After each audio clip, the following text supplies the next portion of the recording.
Oke, terima kasih. Saya tanya, jadi arti lagu ini suruh sabar. Oh, enggak apa. Saya cuma tanya, tolong yang di rumah jawab. Jangan tersinggung dan saya jangan dikeroyok. Kira-kira antara suami dengan istri yang sering gak sabaran itu siapa? Saya cuma tanya. Ya kan? Nah itu yang disebutnya istri, betul. Betul ya? Oke, ayo kita berdoa. Bapa di surga, kami bersyukur setiap kesempatan dan waktu yang Bapa beri buat kami. Anugerah-Mu tak habis-habisnya dalam hidup kami. Kesetiaan Tuhan sebagai Bapa gak pernah berhenti. Sungguh kami mengaku seringkali kami itu gak sabaran. Seringkali kami itu mau cepat-cepat memaksa Tuhan untuk menjawab yang kami minta. Padahal Papa punya waktu yang beda dengan waktu kami, dan Papa juga punya cara yang beda dengan cara kami. Ampuni kami yang sering tidak sabaran. Terima kasih saat ini kami dapat kesempatan untuk boleh bersekutu bersama-sama. Suami, anak-anak yang gak ikut bersama kami, Tuhan memberkati mereka. Silakan Roh Kudus untuk beracara. Dalam kehendak-Mu di surga jadi buat kami semua. Dalam nama Tuhan Yesus. Haleluya. Amin. Silakan duduk, puji Tuhan. Ya. Oke, saya lihat anak-anak pada main HP. Tolong kalau di rumah ya, kurangi jatah mereka main HP. Itu berbahaya sekali. Jadikan diri kita sebagai orang tua tidak boleh kalah dengan HP dan tidak boleh kalah dengan anak-anak. Setuju? Hati-hati. Berbahaya sekali. Baik, kita mau belajar. Pernahkah saudara menyadari sebagai wanita, apalagi jadi mama, ada satu hal yang saya bersyukur juga suatu kali Roh Kudus mengajarkan ini kepada saya. Sampai di suatu pertemuan, berapa wanita, berapa ibu, mereka itu heran. Kok saya bisa sampai seperti itu, padahal mereka juga tahu kami gak punya anak kandung. Tapi Roh Kudus memberikan.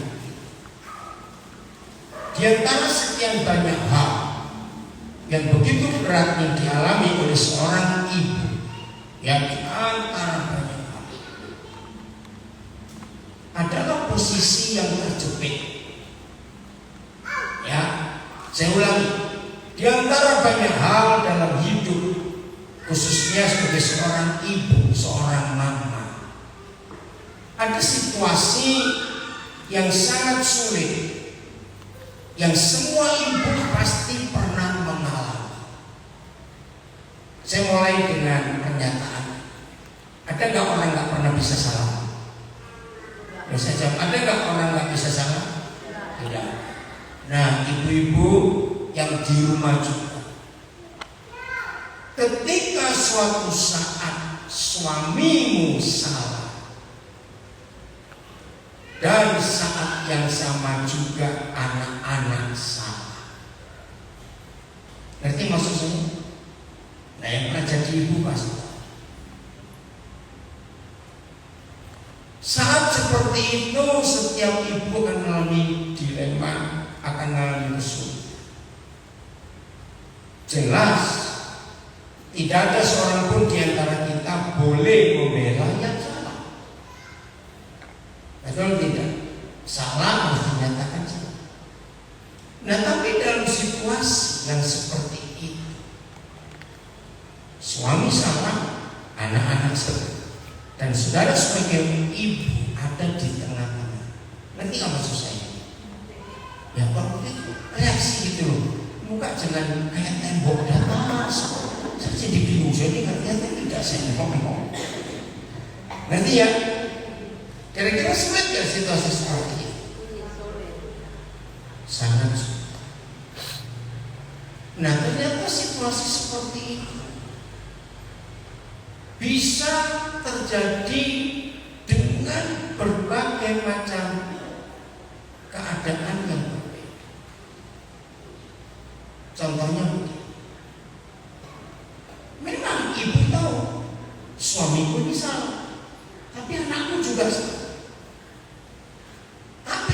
dipikir, aku tahu penyebab salah itu dari bapaknya satu saat. Sehingga anak-anak ini begini. Tapi lain kali situasi yang sama, suami salah, anak salah. Tapi ibu tahu yang salah ini anakku. Sulit menghadapi hal seperti itu. Nah, belum lagi, nanti kita akan lihat, belum lagi seorang ibu harus bisa mengendalikan emosi. Setuju saya ngomong? Wah, ini perkara lebih sulit lagi. Kenapa, Feb? Sangat sulit. Betul, sangat sulit. Masalah yang kecil bisa jadi besar karena emosi salah meledak. Betul tidak? Emosi yang salah meledak, waduh, bisa pak. Saya punya istilah. Pernah nggak ibu-ibu ngalamin begini? Ini istilah apa ya? Petasan atau bom. Baru nyalakan korek, belum tentu talinya sudah meledak dulu. Ngerti nggak? Pernah kayak ini terjadi? Wah, ini kacau betul itu. Karena salah melihat dan salah mendengar. Betul? Api belum nyampe, sudah meledak duluan. Wah, itu korbannya lebih fatal lagi. Nah, saya tanya lagi, ya supaya bagian ini betul-betul kita bisa kuasai. Berarti antara pria dengan wanita, siapa yang sering terbakar perasaan? Puji Tuhan, jujur. Berkat yang jujur ini Tuhan, anak yang jujur. Betul, wanita itu lebih sering sumbu pendek. Itu apinya belum nyampe sama meledak duluan, itu cuma sumbu pendek lah. Itu ajaib. Kenapa tertawa gitu? Ya, nah sering kali. Kenapa ini? Kenapa? Ibu kanan. Cek kok macam mana pengalamannya? Tidak, kompor gas. Jadi kayak kemarin. Oh, kompor gas. Iya. Tiba-tiba meledak, kita semua panik. Iya. Ya kemarin ya kita kedatangan rumahnya almarhum Pak Yusuf orang waktu ya. Saya juga dengan cerita sampai di temannya Pak Eko juga ribut cuy, jauh daripada anak-anak ada teriak. Oke, saya lanjut. Emosi yang tidak terkontrol, emosi yang tidak terkendalikan, itu lebih berbahaya. Nah, ibu-ibu yang dikasih, disinilah mama-mama harus betul punya buah roh penguasaan diri. Maksudnya ya, buah roh yang ke-9. Ketika mendengar apa-apa, ketika melihat apa-apa, ya, masih ingat jangan punya kuping tipis. Betul?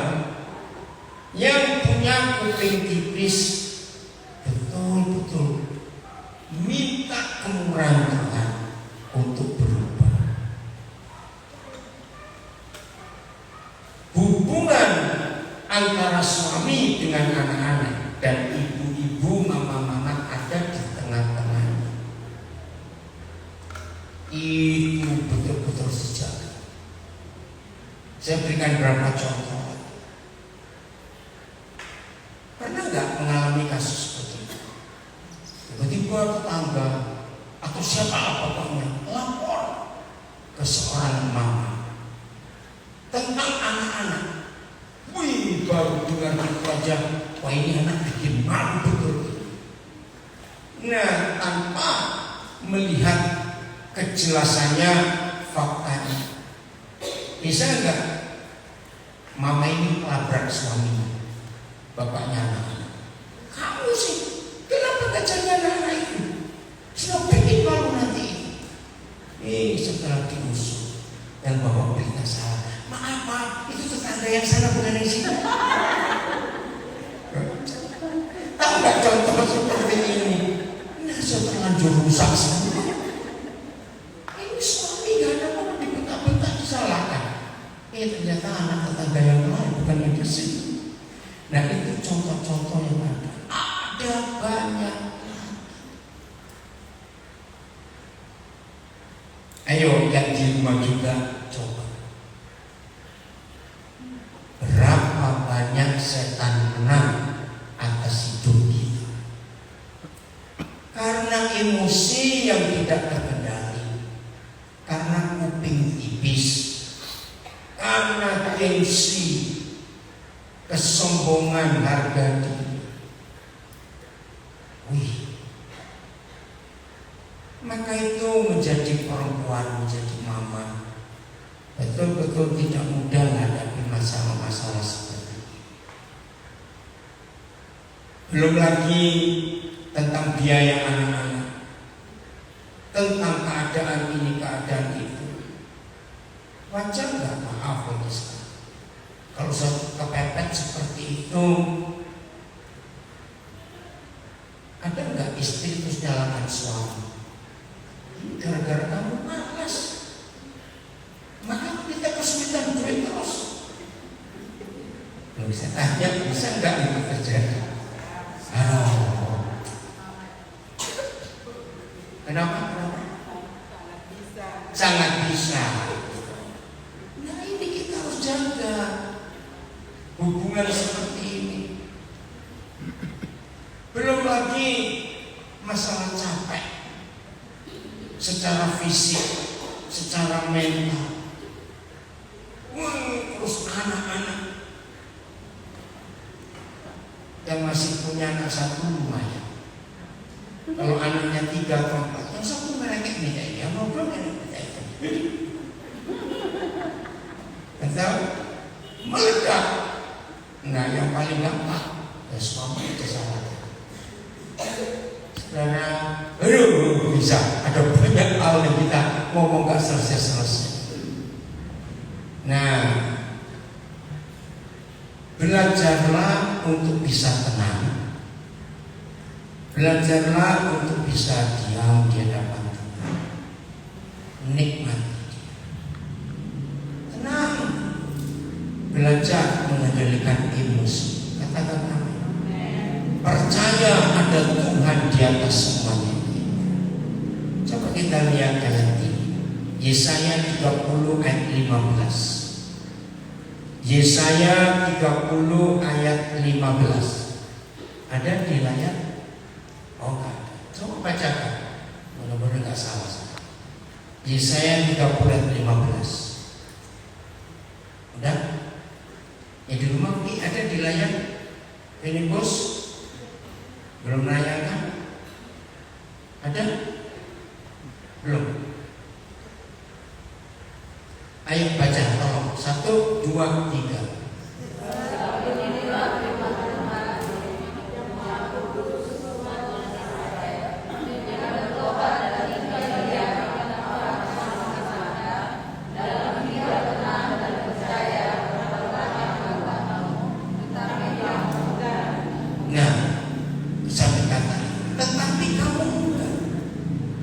Padahal Papa minta apa? Ada di? Ya. Coba ini bacakan satu-satu lagi. Sebab beginilah firman Tuhan yang Maha Kudus.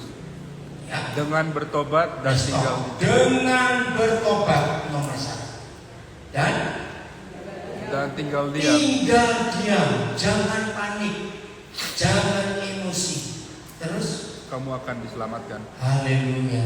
Kamu akan diselamatkan. Apa kata lain diselamatkan? Kita pasti menang, pasti teratasi, pasti bisa selesai. Dengan bertobat dan tinggal tenang, diam, menyerah, biar Tuhan yang bekerja. Di situ kita akan diselamatkan. Kita akan alami hal yang luar biasa. Jangan panik. Terus? Udah tutup. Oh tutup. Filipus belum selesai. Sekarang kita baca lagi. Apa? Dan kamu Dalam tinggal tenang dan percaya. Ini firman luar biasa. Dalam tinggal tenang dan percaya dapat apa? Kekuatan. Maka sebaliknya, kalau panik, kalau emosi, sumbu pendek, kuping tipis, dapat apa? Malah petaka, mendapat masalah, mendapat bencana. Saudara, simpan firman ini. Ayo semua kita, nggak cuma untuk yang wanita, untuk kita yang pria juga belajar. Apa-apa jangan panik. Mendengar berita apa, tenang dulu, cerna pelan-pelan, cari tahu betul nggak ini. Orang sombong ketika dia salah emosi dan salah bertindak, mudah atau susah orang ini ngakui salah? Nah, dilengkapi lagi. Bayangkan kalau ada perempuan-perempuan sombong, maaf, karena emosinya nggak mau tinggal tenang, nggak mau tenang, diam dulu, langsung meledak. Ya begitu diselidiki ya salah.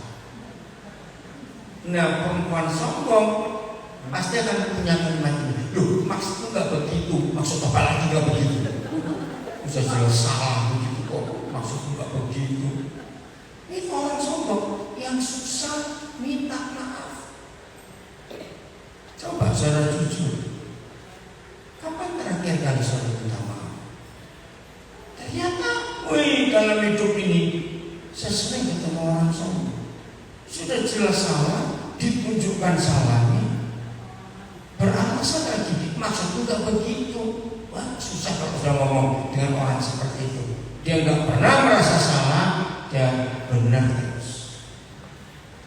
Nah, hari ini ayo kita belajar untuk kita berubah dengan bertobat, dengan tinggal tenang, menunggu keputusan Tuhan.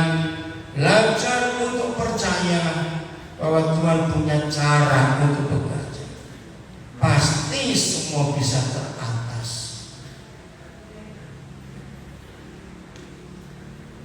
Belum lagi masalah-masalah yang lain timbul. Waduh, itu bisa beruntun ke banyak hal. Masalah yang satu belum selesai, terus. Ini yang kita harus hati-hati dalam hidup. Nah, saya kembali ke poin pertama. Maka itu salah satu hal yang cukup berat. Menjadi seorang mama, seorang ibu adalah bisa meredam dua peperangan suami dan anak-anak. Setuju saya ngomong ini? Harus bisa meredam, harus bisa punya hikmat. Jangan menyalahkan suamimu di depan anak-anak. Betul tidak? Nanti anak-anak akan meremehkan bapak. Tapi juga jangan menyalahkan anak di depan bapak.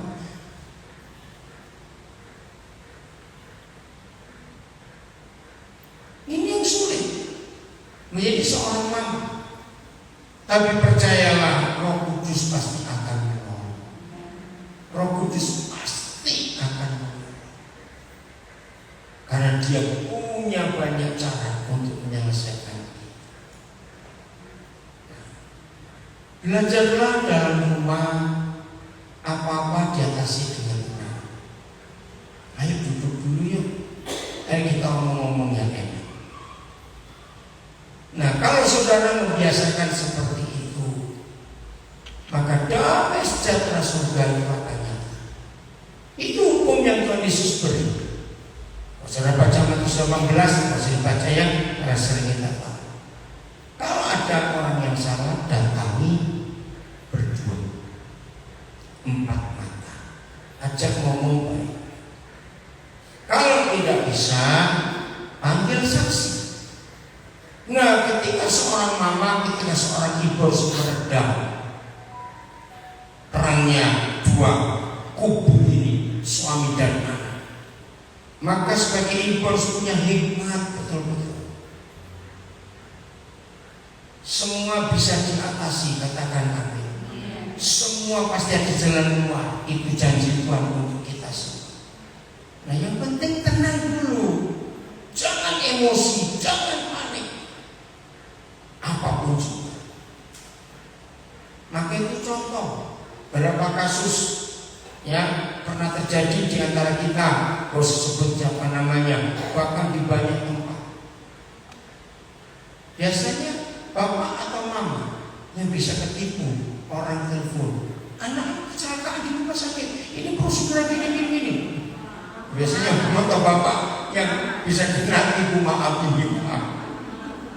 Mama biasanya karena panik duluan, betul? Kalau bapak mesti mikir, boleh nggak telepon dokternya mana? Ya, itu mama. Nah, rupanya setan itu udah langganan. Betul, jadikan ibu-ibu itu langganan karena panik. Maka itu hari ini kita harus berubah. Apa-apa tenang. Setiap kali ada goncangan-goncangan dalam hidup kita, maka saudara harus berani berkata, ada Tuhan. Amin. Biasakan itu. Saya mengajari banyak orang, gak cuma masalah kasus ibu-ibu. Apa saja terjadi, ada Tuhan. Tadi sore saya baru menghadapi masalah, saya kaget juga. Salah satu anak rohani kami, anak tunggal. Saya nggak tahu dari istri beberapa anak itu. Nah, bapaknya pun sudah tahu. Suatu hari berapa tahun yang lalu, mama kandung anak ini dibunuh oleh karyawan sendiri di rumah. Pas mamanya lagi ngitung duit karena kerjaan mereka ada di rumah. Nah, tadi ini ternyata ada urusan yang dia nggak pernah bayangkan. Nah, ternyata ada orang yang mengaku katanya dari keluarga biasa urusan duit, minta pembagian harta. Dia sempat panik. Terus saya bilang, coba kamu tenang dulu, periksa semua surat-surat yang ada. Karena dia tinggal sendiri di rumah. Saya tanya, ada siapa di dekatnya? Itu dia sebut seseorang. Nah, ajak dengan pelan-pelan, kamu baca semua surat-surat yang ada. Ada nggak tujuan yang disampaikan? Katanya itu masih saudara dari mama. Nah, saya juga nggak tahu keadaannya. Tiba-tiba Roh Kudus bisa suruh saya, kamu coba lihat surat rumah dan akta lahir. Nah, karena maaf, ini rohnya itu. Nah, makanya ini pernah nikah dengan orang lain yang punya apa? Nah, rupanya dari situ nyambung lagi. Untuk apa panggilan ini ya? Saya ingin tahu apakah nama mamamu, aktamu masuk gak dengan nama kakak tiri dari bapak lain? Nah, mereka yang dia ternyata gak ada nama itu. Ya sudah, kalau gak ada kamu benar. Karena rumah ini atas namamu yang mamamu serahkan ke kamu. Jadi orang lain gak punya hak. Oh iya, waktu saya sampaikan itu dia lega betul. Saya baru tahu kalau ini saya punya hak yang kuat karena cuma nama saya sendiri yang ada di aku. Ada saya nggak tahu. Nah, itu salah satu contoh. Jangan panik. Sebab dia kaget tadi pagi dapat surat somasi dari pengadilan. Loh kok bisa? Maka itu saudara hati-hati dengan harta itu. Jahat. Aduh, saya bisa bayangkan papanya sudah ngurus, mamanya dibunuh, sekarang ada masalah seperti itu. Nah, kalau nggak panik, kalau bisa tenang, semua itu bisa diatasi dengan baik. Amin ya. Janji mulai hari ini apa-apa belajar untuk hadapi dengan tenang, jangan panik. Setiap kali kita menghadapi sesuatu, jangan lupa kalimat apa tadi? Ada. Ya udah tenang dulu, biar dia bekerja, pasti semuanya bisa diatasi. Kita lihat ayat yang lain, karena ini janji Tuhan yang luar biasa. Filipi 4 ayat yang ke-5 dan 6. Filipi 4 ayat 5 dan 6. Udah? Jadi ada di situ tuh, ya. Udah? Nggak disungguh, kamu bacanya. Udah? Filipi 4 ayat 5 baca. 1, 2, 3.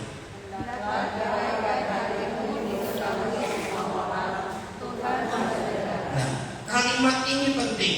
Hendaklah kebaikan hatimu diapakan? Diketahui semua orang. Jangan tersinggung. Mana lebih sering kita ungkapkan kemarahan hati kita atau kebaikan hati kita? Ayo, mana yang lebih sering kita nyatakan duluan? Nah, ini yang merusak. Padahal Papa mau apa kita dulu? Kebaikan hati kita. Tinggalkan emosi, tinggalkan kemarahan, urusan nanti. Supaya setelah diperiksa ternyata ini salah, itu nggak kena malu. Betul tidak? Karena seringkali kita emosi duluan, sejuk ya salah. Kebaikan hati kita harus ditunjukkan kepada semua orang lebih. Kalau memang faktanya begitu, baru bukan kita marah, kita mendidik orang-orang itu. Kamu tahu nggak penyebabnya begini? Jadi bukan karena aku. Lihat ini faktanya. Maka kalau kita bisa mendidik orang-orang yang bersalah itu kan jadi baik. Betul?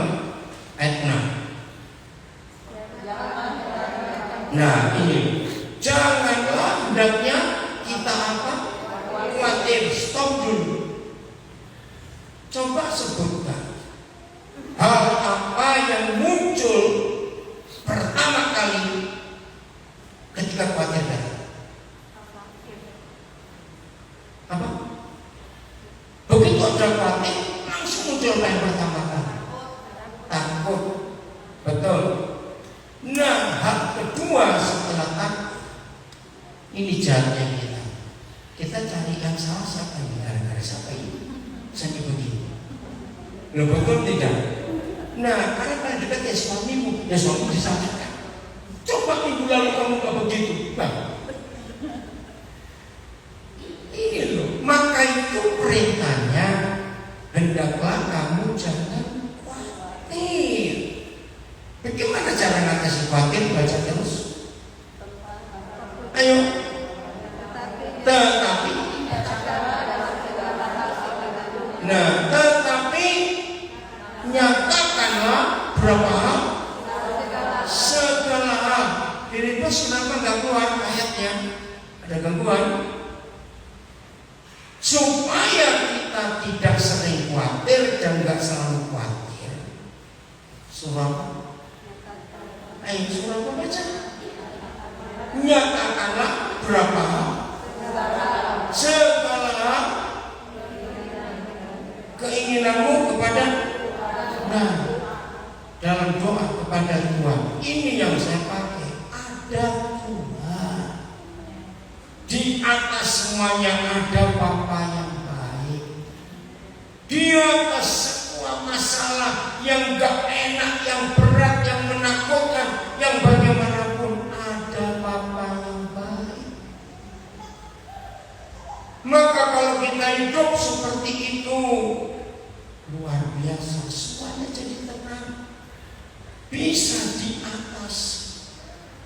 nggak ada yang sulit. Keren ya, kalau hidup seperti ini. Terus sasanya ayat 6 sudah. Nah ayat 7, ada apa yang harus menguasai kita? Damai sejahtera. Nah, damai sejahtera. Semua yang melampaui segala akal, ngapain? Yang akan memelihara hati dan pikiran. Stop dulu. Kalau dalam hidup kita tidak mengizinkan damai sejahtera, ya, saya ulangi, kalau dalam hidup kita tidak kita izinkan damai sejahtera Kristus yang melampaui segala akal itu menguasai hati dan pikiran, maka siapa yang bakal menguasai hati dan pikiran kita? Kekhawatiran, ketakutan. Dari khawatir dan takut itu jahatnya manusia, pasti timbul marah. Betul gitu. Loh, apa hubungannya khawatir dan takut kok timbul marah? Karena khawatir dan takut itu disebabkan oleh sesuatu. Nah, penyebab sesuatu itu kita cari gara-gara siapa? Nah, kembali lagi, nyalakan suami, nyalakan anak. Ini gara-gara kamu ini gara-gara kalian ini sampai begini. Padahal saudara, kalau kita mengizinkan damai sejahtera Kristus yang melampaui segala akal, itu menjaga, memelihara, melindungi, menguasai apa dan apa kita?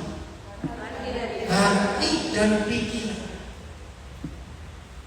Secara khusus para wanita, bukankah hati dan pikiran wanita itu jadi medan perang? Betul atau salah? Saya ulangi, hati dan pikiran wanita itu jadi medan perang. Hati diganggu dengan perasaan galau, sedih. Pikiran diganggu dengan khawatir. Wih, bisa bayangkan serajin-rajinnya saudara seorang pendoa, serajin-rajinnya saudara seorang istri gembala, tapi kalau hati dan pikiran saudara jadi tong sampahnya setan. Ada nggak orang hati dan pikirannya jadi tong sampahnya setan? Ada tidak? Banyak. Saya beri ilustrasi. Pernah nggak ada kejadian nggak tahu karena alasan apa tetangga saudara buang sampah di halaman rumah? Bisa kan kejadian seperti itu? Ya. Marah nggak? Pasti kok, betul ya. Tapi dia nggak marah. Hari ini dia buang sampah, kita diam. Besok buang lagi karena hari ini kita diam kok. Nah, setelah 3 hari berturut-turut, akhirnya halaman rumahmu jadi tong sampahnya tetangga. Nah, seperti itu cara kerja setan. Hari ini setan merasuki pikiran saudara dengan khawatir, saudara nggak tahu. Hari ini setan buang sampah, kejengkelan di hati saudara, saudara tahu. Besok buang lagi setan. Dan terus begitu. Hanya yang mikir saya baca.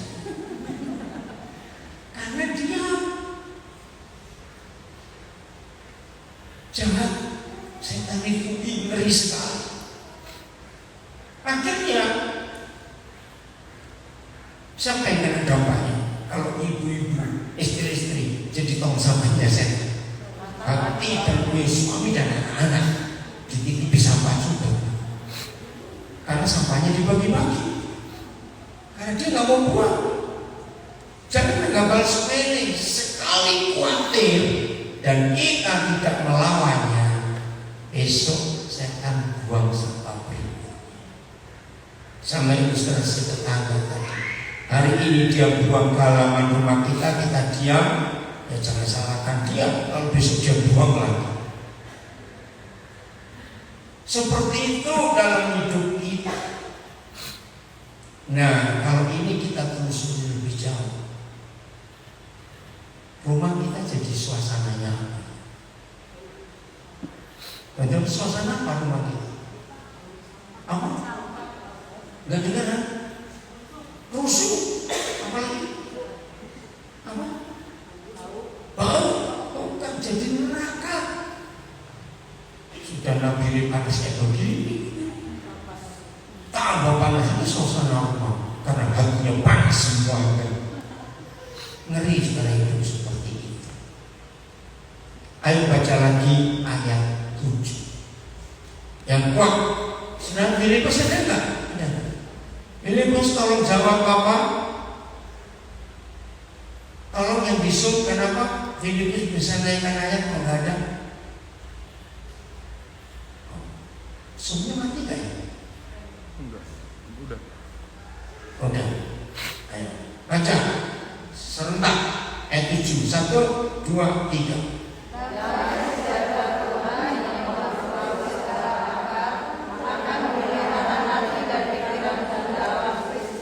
Luar biasa. Damai sejahtera Kristus yang melampaui segala akal akan memelihara, akan menjaga, akan melindungi pikir hati dan pikiran kita dari semua sampah-sampah si setan.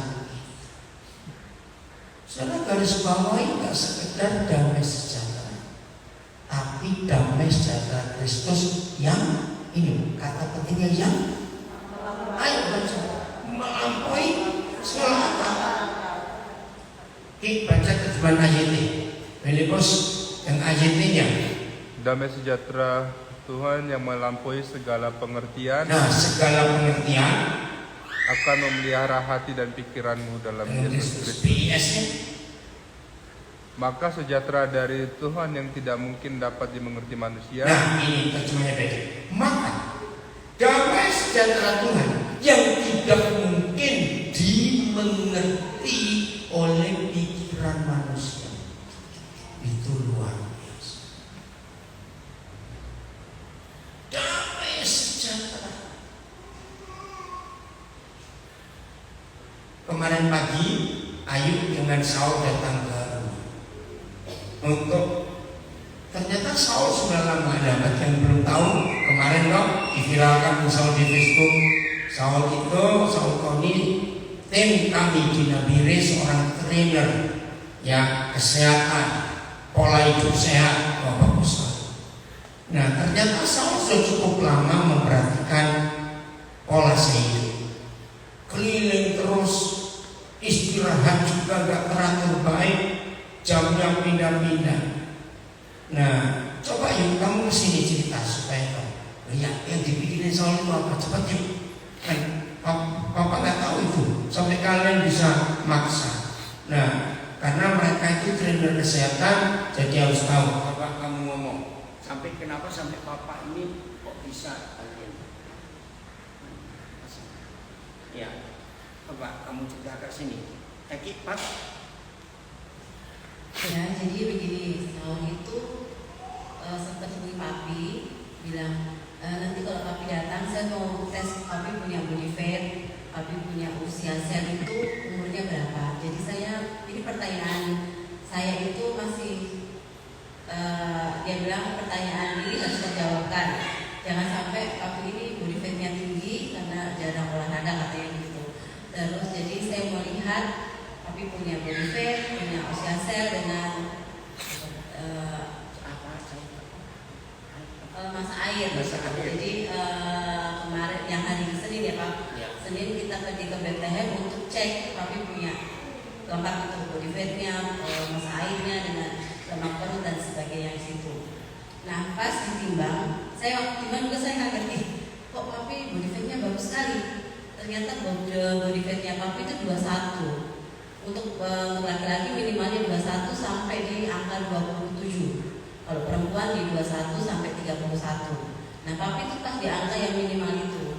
Saya juga kaget nih, papi kan padahal tidak pernah angkat beban. Lalu papi juga istirahat.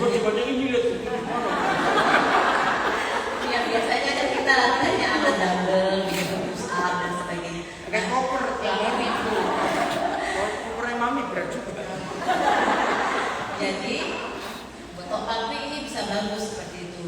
Sedangkan papi jarang tidur malam yang benar gitu. Sebenarnya kan kita tidur paling minimalnya 8 jam, sedangkan papi mungkin tidurnya hanya 2 jam, 3 jam saja. Kok bisa? Sedang yang malam itu papi bilang papi baru tidur jam 2. Biasanya jam 2 waktu tidur kita ukur jam 8 itu juga berpengaruh body fatnya. Tapi ternyata tidak. Dan saya tanya, papi itu rahasianya apa? Kenapa bisa seperti itu? Sedangkan saya saja yang olahraga setiap hari, saya jaga makan, saya tidur teratur, body fat saya tidak seperti papi gitu. Jadi papi silahkan menjelaskan rahasianya apa. Luar biasa, saudara. Ini yang saya mau ceritakan. Oh ya, jadi saya baru tahu juga ada istilah usia kronologis. Itu usia angka tahun kita. Nah, dan ada usia sel, yaitu saya baru tahu juga kemarin. Nah, ketika diukur usia kronologis saya 66, kalau Maret nanti baru 67, kurang berapa bulan? 5, ya, 6 setengah. Itu angka umur kronologis saya. Tapi diukur dalam sistem trainer itu saya nggak ngerti umurnya gimana. Ternyata usia body cell saya itu 43 tahun. Bayangkan itu. Wah, Tuhan kamu luar biasa. Nah, cuma kalau di politik saja. Terus jadi lemak dalam tubuh saya juga itu jadi 21 ya. Body fatnya itu anugerah Tuhan yang luar biasa. Nah jawabannya di ayat.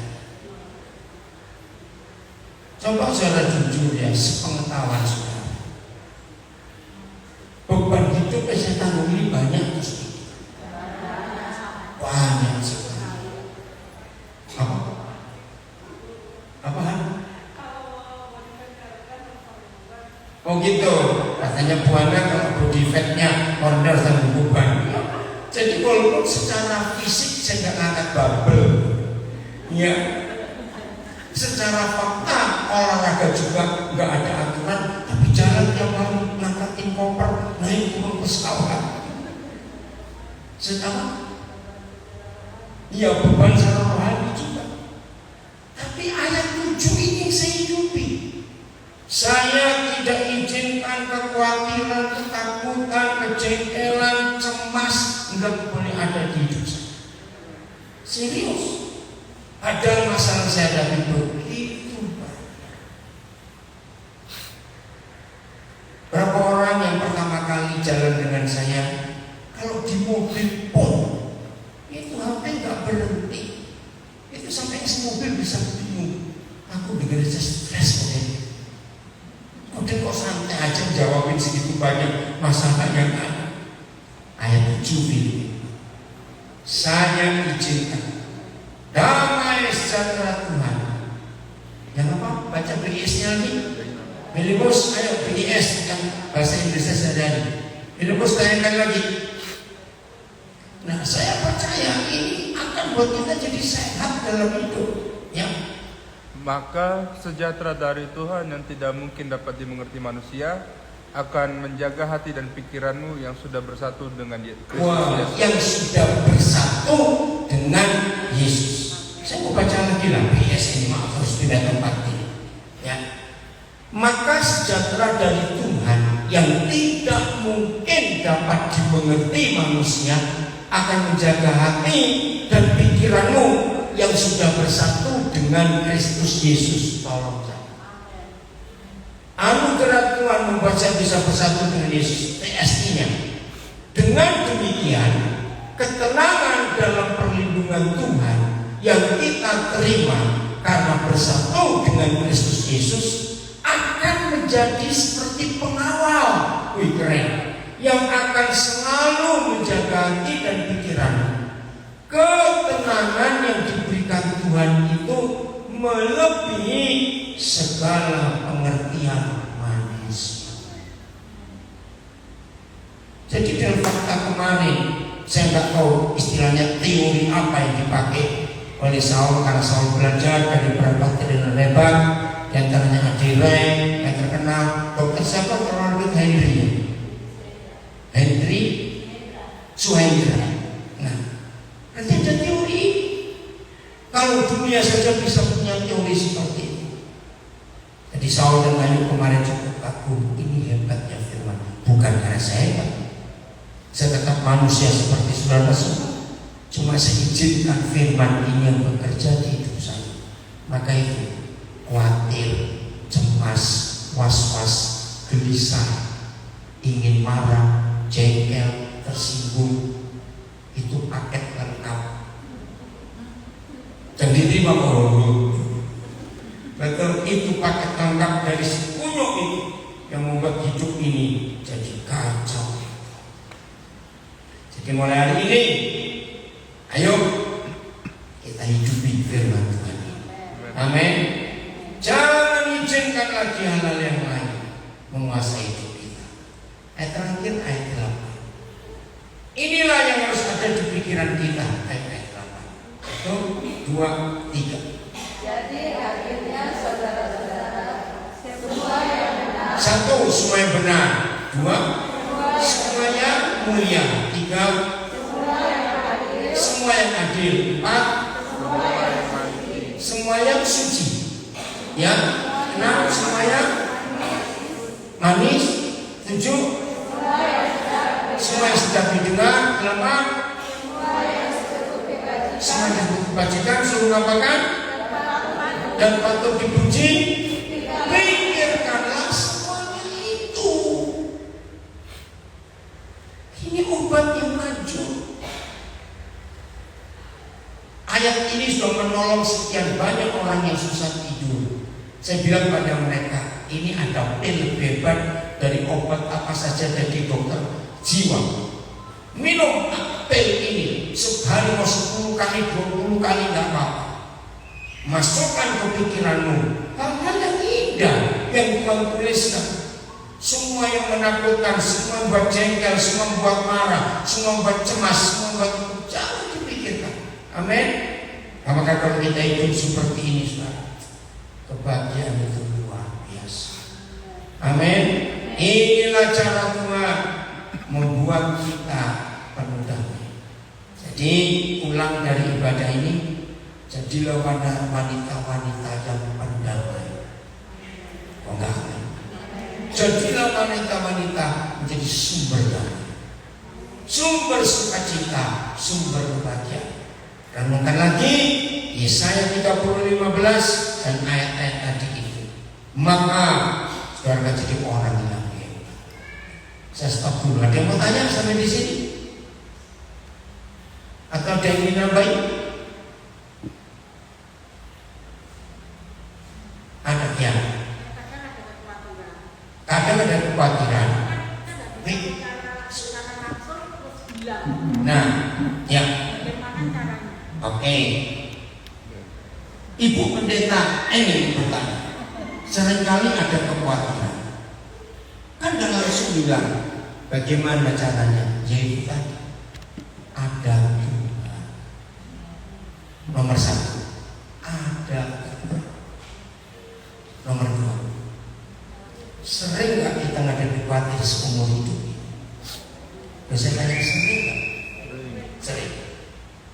Buktikan. Selama kita hidup sering ngadepi khawatir. Khawatir itu terjadinya faktanya kecil atau besar? Kecil. Maka itu kalau khawatir datang, senyumlah. Aku sudah kenal kamu dari dulu kan begitu. Dan buktinya yang kamu kirim khawatir tidak terjadi semua. Oh, enggak. Ya wes itu. Jangan kau dibodoh oleh khawatir lagi. Nomor 3, jangan ajak khawatir tidur bersama. Amin. Ngapain ngajak tidur khawatir? Tunggu di luar, besok aku hadapi lagi. Jadi itu caranya. Yang pertama, ada teman. Yang kedua, sudah sering datang dan tidak terjadi. Yang ketiga, jangan ajak tidur. Jadi enak. Amin. Ada lagi? Ayo. Iya, saya tanya. Ayo, sampai sudah ganggu suami sehingga gak kenal. Oh, maaf ya, saya beri contoh. Makhluk pria itu lebih gampang daripada makhluk wanita. Betul atau salah? Saya betul atau salah? Saya tanya, kok betul atau salah? Saya jawab, nah, suami lagi tidur nyenyak, istri khawatir terus, terganggu. Saya tanya, suami terganggu? Orang yang tidur sambil khawatir terus ya atau tidak? Nah, itu suami terganggu. Biar sama-sama. Ngajak-ngajak khawatir juga. Wah, ini bapak ini bapak. Nggak bisa. Ya, serahkan khawatir. Nanti bisa diajarin. Serahkan khawatir. Ya, kenapa ini? Misalnya kita dalam keadaan marah, ya, kita dalam keadaan. Tunggu Pak. Misalnya Kita dalam keadaan marah. Ya. Kadang kan kita mungkin pikir kita kalau nggak ngomong jadi makan di hati. Ya. Kalau kita diem jadinya dipendam sendiri. Nah, gitu. gimana caranya? Dia nggak tahu kalau kita tuh marah. Terus gimana caranya? Ya. Padahal kalau kita ngomong jadi masalah. Tapi kalau kita nggak ngomong, Diam saja, tertekan dalam hati. Oke. kita bisa keluar.